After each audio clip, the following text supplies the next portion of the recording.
People are joking that who was able to bring digital technology to organization? Was it the CEO or the CFO?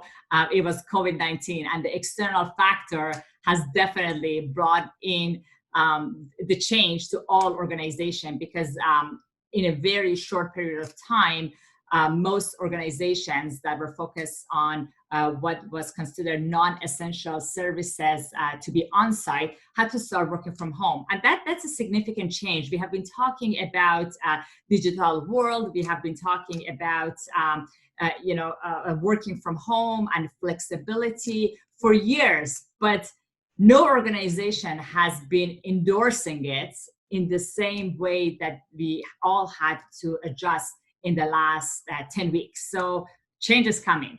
Now, when we talk about change management, there are different things that happen in change management. And the first step of change management is creating that sense of awareness for those who are going to be impacted by this change of why do we need this change, so that sense of urgency, what is the benefit of this change that's coming, and getting people to become aware of the change and hopefully get them to embrace the change that's coming.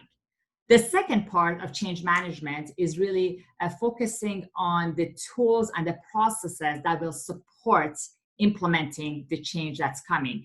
And that can be anything from new technology to new processes, to new approvals that are required moving forward, to new tools that have to be implemented. So anything that will support implementing the change.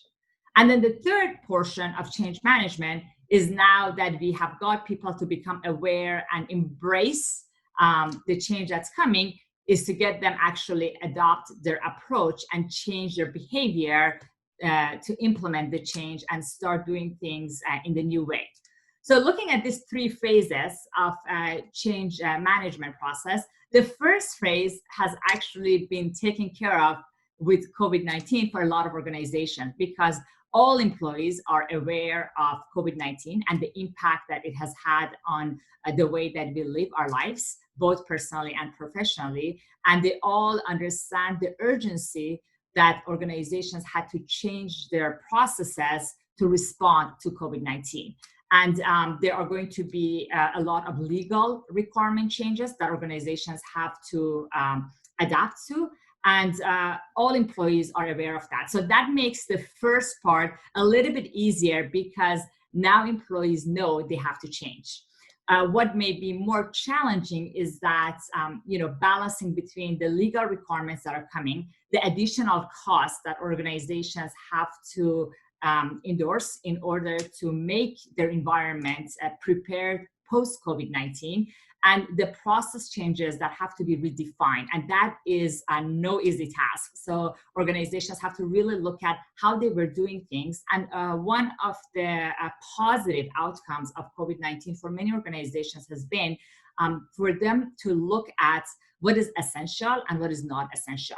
So for sure, post-COVID-19, the way that organizations were holding meetings, or the processes they had, the interactions they had with one another, the traveling that was involved in running their business, a lot of the processes that they had in place has to change. So that is something that organization under leadership, with involvement of employees, they need to redefine their processes.